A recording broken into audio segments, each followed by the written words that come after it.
everybody. Welcome to Focus on Photos. I am Hannah, a library assistant here at the Scott County Public Library in Georgetown, Kentucky.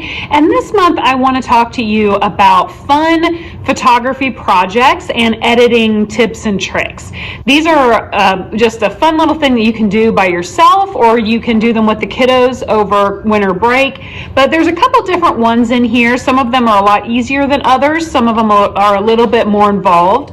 But the first one that I want to show you is kind of a fun with shapes type of project, and this one is super easy. Basically what you want to do is trace your lens if you're using an actual camera, or just kind of size it up if you're using your cell phone, and you're going to draw a shape and then you're going to cut that shape out. If you're using a cell phone, I really recommend using one of these shaped hole punchers. That seems to work the best with the size.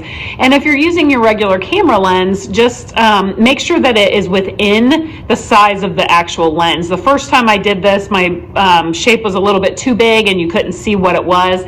And in this one, I just drew a simple heart and took several pictures around our children's department here at the library. And you can just see that little heart shape that goes around each of the faces there. And to make this a little bit different and a little more fun is you can also use obviously different shapes. You could do a star or anything that you really wanted to do, but you can also use different colored construction paper that would mix it up a little bit as well. You can see this one has more of a gray tint to it. I just used simple white printer paper, and this is the effect that I got out of that.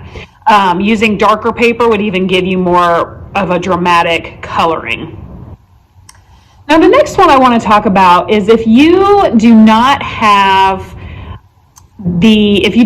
any backdrops, you don't want to purchase a backdrop, maybe you don't want to even use your printer ink to print out a backdrop, you can actually use your screen of your computer as a backdrop. And it's really cool because you can pull up all kinds of different images on the internet that you can use as your backdrop. So on this one, we just did a fun little image of stars that I pulled directly off of the internet.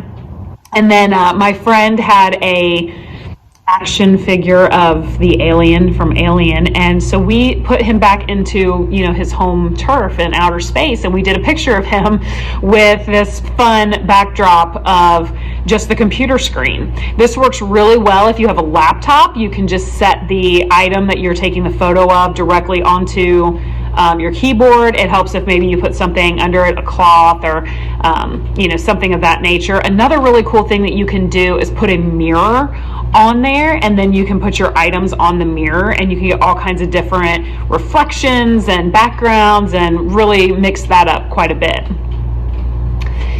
Up and away. Now, I am not gonna lie to you, this one can be tricky.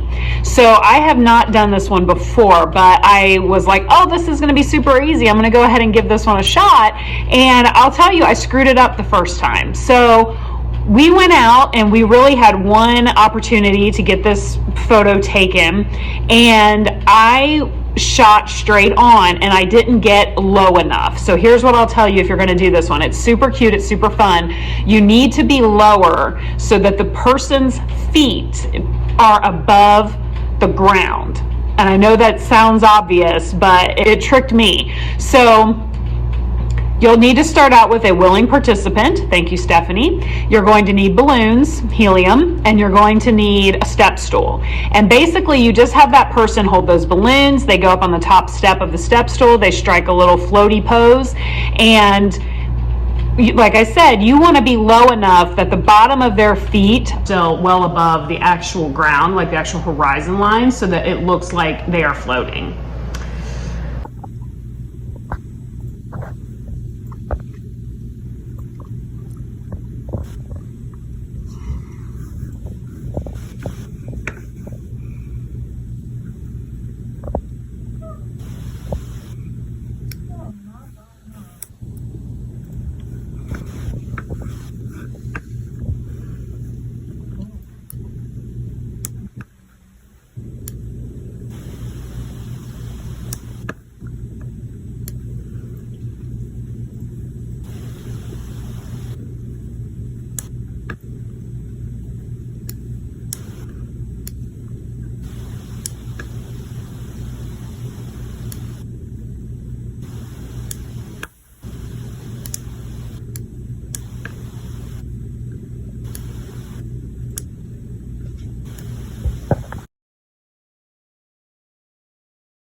So the next one that I want to talk about is kind of a fun one, and you can do a lot of different things if you know how to do this technique. And this is essentially what I'm going to show you is swapping out a head, but you can do a lot of different things with this where you can bring in funny features. I use this a lot when I make video or photos here for the library. We'll edit in a bear or the Loch Ness Monster, you know, something along those lines.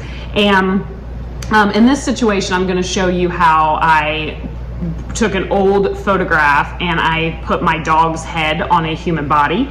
And so basically you just pick a picture that you like, you pick a picture of your pet or, you know, somebody else that you like, and you take your magnetic lasso tool, and then you're going to take that around the head of the object, or the you know, my pet's head in this situation that I'm going to move, and then you just drag that over to your other image. So when you're in this situation, I'm using Photoshop. So when you're in Photoshop, you want to have both images open.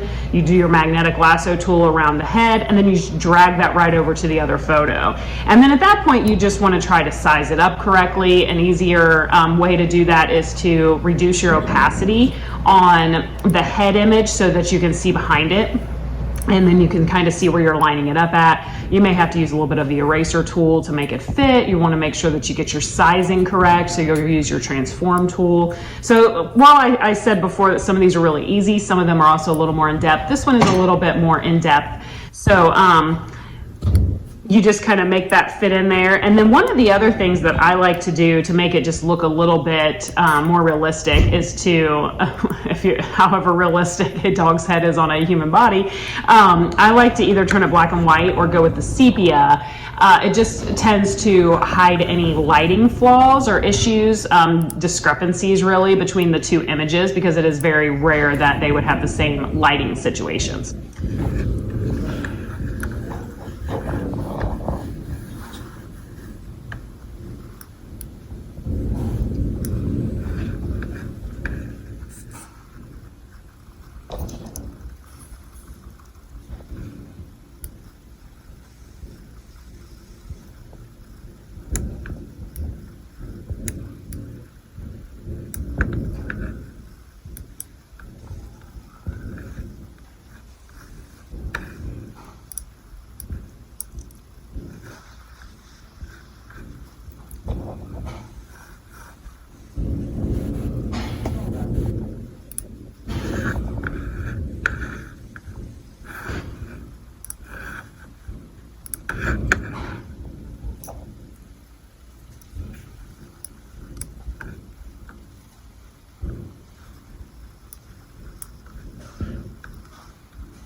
So these are just a few fun options that you can do with photos. Like I said, some are a little bit more in depth than others, and there are so many out there that you can look up. I have been scouring the internet looking for some different things that I could do, and a few of these I've obviously just done in the past, but I thought that these would be some fun ones for you guys to maybe do over winter break with the kiddos. So if you have any questions, if you want to send me any emails, my email is Hanna, Hanna, @scottpublib.org. I'll be happy to answer any questions that you have. You can also comment on the in the comment section here, and I'll answer any questions.